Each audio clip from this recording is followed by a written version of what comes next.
Well, hello and welcome to another video discussion as part of the Manning Center's series on electoral reform. My name is Colin Craig, and today I'm pleased to be joined by Lorne Gunter, who is a longtime columnist with the Edmonton Sun, and he is someone who's obviously been following the electoral reform debate, and he's been weighing in with his thoughts. I thought I'd see if Lorne could sit down with us and talk a little bit about what he thinks needs to be done. So, Lorne, thanks for joining us. You're welcome.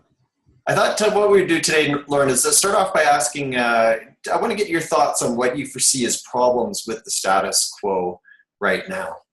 I don't see too many problems. Now, I'm coming to think that the worst four-letter word in the English language is fair.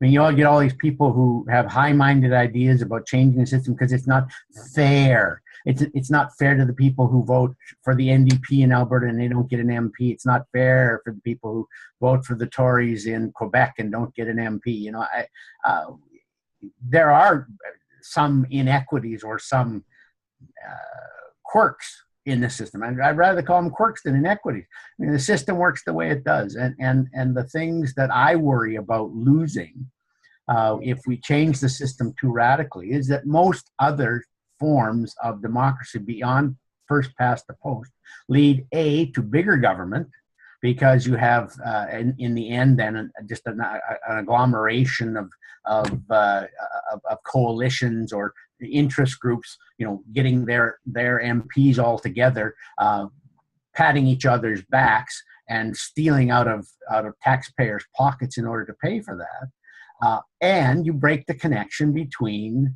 local representative and the constituents. You seldom have in most places with other electoral systems the same kind of hard and fast, you know, our representative in Ottawa. I mean, I remember back in the early 1990s covering the Reform Party, and one of the things that Westerners said again and again and again that they disliked about the system without reform was that their representatives in Ottawa quickly became Ottawa's representatives in Alberta or Manitoba or Ontario, wherever it was. And they were no longer represented in the nation's capital. The nation's capital sent propagandists out to them to try and convince them. And those concerns, ever-growing big government and the breaking of the local bond between representatives and the constituents are both magnified, amplified, when you have some system other than first past the post, because you then start to look at elections not as, in this case in Canada, 338 individual elections, one in each riding, but they do then become regional in some cases, national in many cases, and those local connections are broken. Okay, now just a couple thoughts on that. Some people have suggested that you could have sort of a mix between the two, where you would have some elected representatives that would still be sort of localized, and then you'd have sort of like in a proportional representation where there would be some that would be at large. Is that something that you think is maybe a little workable, or do you still have the same concern? No, I still have, I like the idea that there are 338 people in Ottawa who, whether or not they abide by it, really have been sent there by the 72,000 people, or roughly 72,000 people in their home riding, and that their first and foremost commitment has to be to that riding. One of the ones I dislike, one of the new systems I dislike the most, is proportional representation, because at that point then mostly what you have is the party list system. So, you know, the parties themselves put out a list of 338 candidates, prioritized from 1 to 338, and according to their percentage of the popular vote that they receive, they will get 100, 150, 170 MPs, and it's the party leaders that determine indirectly who those 100, 150, 170 are going to be, not the people in Medicine Hat, not the people in Antigonish, not the people in Kitimat, but the people at party headquarters in Ottawa. And so that one, you're not hearing too many people. And the NDP have sometimes talked about proportional representation. You don't hear too many reformers talk about that. But most of the other reform versions have other problems like that. And mixing local representatives with party list representatives, again, weakens this, in theory, this idea that that your local representative is there for you in Ottawa. If you wanted you asked me, what some of the flaws in the current system. Mhm. It's not in the way we elect MPs. It's the way that the parties have rigid discipline over the MPs. I would immediately change the system in Ottawa so that governments do not fall except on direct motions of non-confidence. I think that would be the number one thing you could do to improve democracy in Canada, because then a local MP could say, look, I don't like this bill at all. I still believe in our government. I still believe that we, over the next 3 or 4 years, should stay in power and run things. But on this one issue, the people back home are really upset by the idea of doing A, B, or C. And so I'm going to vote against my government on this issue. And then if the opposition gets clever and decides to call for a motion of non-confidence, I'm going to vote with us. Mm-hmm. I can't knock the government down by voting against them on a bill. Mm-hmm. It has to be on a direct motion of non-confidence. And that, I think, then would make some MPs a little more independent. You could be elected for 30 years as the MP from Grand Prairie, knowing full well that you never really had to annoy the people back home. You're not going to get into cabinet because you occasionally vote against the government. The prime minister and the people in PMO are going to be mad at you. Yeah. But you are a much better and more effective representative for the people at home. And so if you're looking at reforms, I don't want reforms in the way we elect MPs, but I do want reforms in the way that MPs work in Ottawa so that they remain more accountable to the people at home. Direct democracy is a bigger thing for me than electoral reform. Mm-hmm. And I know that's an issue that Preston raised many years ago, back in his reform days, is this notion that you have parties consistently voting along party lines rather than having that freedom that you talk about for a member of parliament to say, you know what, I don't actually agree with my party on this issue because my constituents believe something different, so I'm going to vote with my constituents. So I think that certainly, if we do keep the first past the post system, there is a benefit in having some more liberty for the elected officials that we send to Ottawa. Yeah, the system overall doesn't completely work, but the system isn't just the electoral system. It's also the parliamentary rules, and it's the financing, and it's a whole bunch of other things. And I think that rather than for the sake of appearing to be fairer, we change first past the post to something we don't know. I think rather than do that, we should probably tweak the rules in Parliament first and see whether or not we're happier with our representatives at that point. Mm-hmm. And, just one other thought with one of the problems I think that is legitimate with our current parliamentary system is that there's a lot of cynicism out there about elected officials. And even if we change the system, I think we're still going to have problems with people feeling upset that they elect politicians to do one thing. Here's their promises. They get elected and then they break that promise. So what do you think about doing things like recall legislation? Absolutely. Yeah, I think those things are much more important. An awful lot more referenda for major bills. I don't know it's workable on the national level, but for instance, in several states in the United States, you cannot have an increase to the income tax unless you have a referendum attached to one of the annual votes. So the first Tuesday of every November, Americans go to the polls, and sometimes it's not very important. Sometimes it's the dog catcher and two or three resolutions that have been brought up by special interest groups. I mean, lots of times it turns out very bad. Yeah. But in many states, there are requirements in the state constitution that you can't raise the income tax unless you have a referendum. And so there are lots of things like that I think we could do to bring back some of the power in democracy to the people, get it away from the parties, which I think would be vastly more effective than a single transferable ballot or proportional representation or some other sort of wonky idea for changing the way we elect politicians. It's not electing politicians that's the problem. It's once they're elected, you talked about the cynicism involved, it's once they're elected, maintaining some control over them. And the fact that from one general election to the next in Canada, the party whip has more influence over individual MPs than their constituents do, that's a huge problem. And I think that that's something we have to attack first. Okay.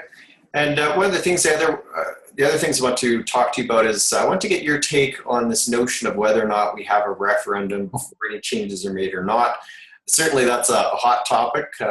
What's your take on it? If Justin Trudeau wants to go ahead with some kind of new voting system to completely change the way we vote, does he need to go to the people and say, here are the new sets of rules that we're proposing, what do you think? I think both politically and constitutionally that he absolutely has to. Our Constitution doesn't give an awful lot of direct influence to ordinary citizens in situations like that. But I think in order to have any kind of validity, you change the fundamental way that our democracy is organized. And then you say, we need to do that. We need to make fundamental changes to the way democracy is organized. But we're not going to leave it to you people to vote on it. It's too important to be left to democracy to decide how democracy will be run. I mean, the hypocrisy of doing that is staggering in a way.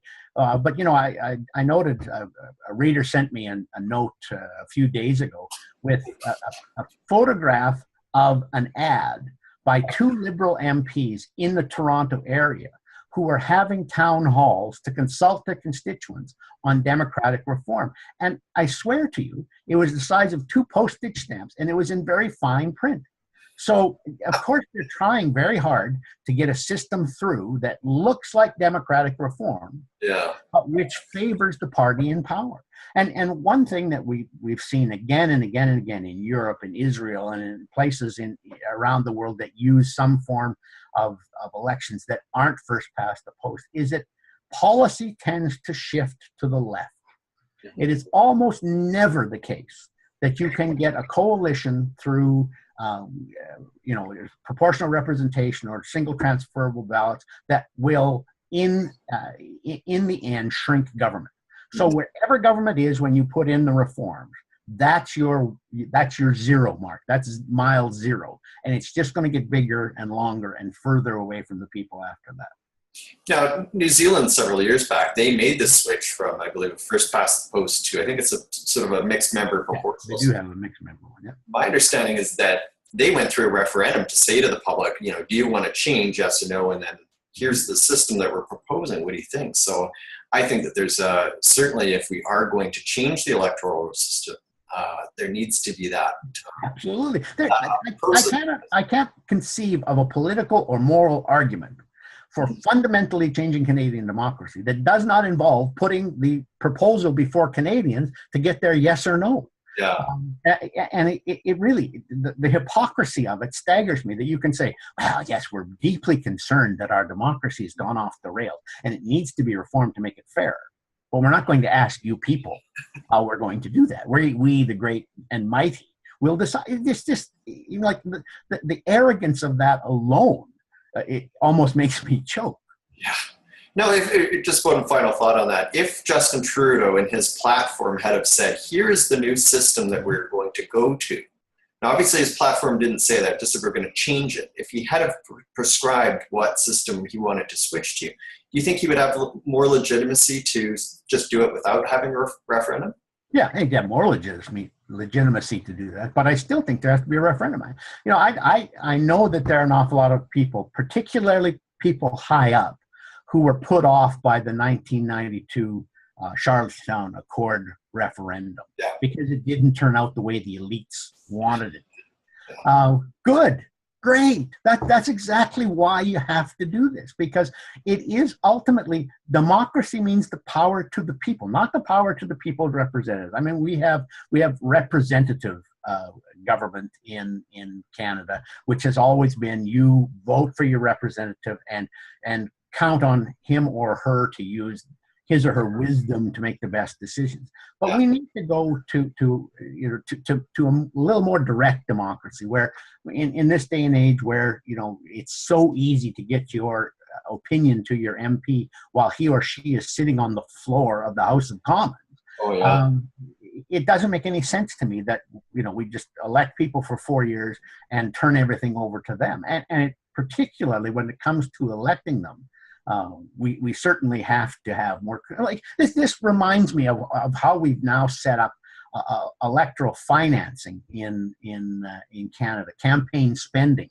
You can't, as a citizen, get together with other citizens and spend enough money during a campaign to buy ads that will have any impact on the outcome at all. At the time when we should have, as individuals and as groups of non-politicians, the greatest amount of impact ever during our electoral cycle is during an election campaign, and we're shut out because it's not fair that people should be able to put money together to buy ads that denounce any one party or all the parties together. And the idea that you're going to change the electoral system without a referendum to the people is simply confirming the idea that our politics are this little playground for the elite of each party, and that just frosts me.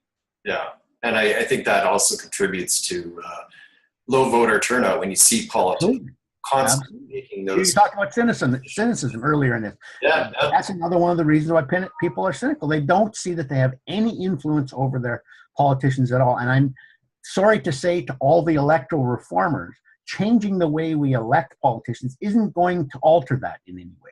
What needs to be done is we need to have more direct democracy, more plebiscites, more referenda.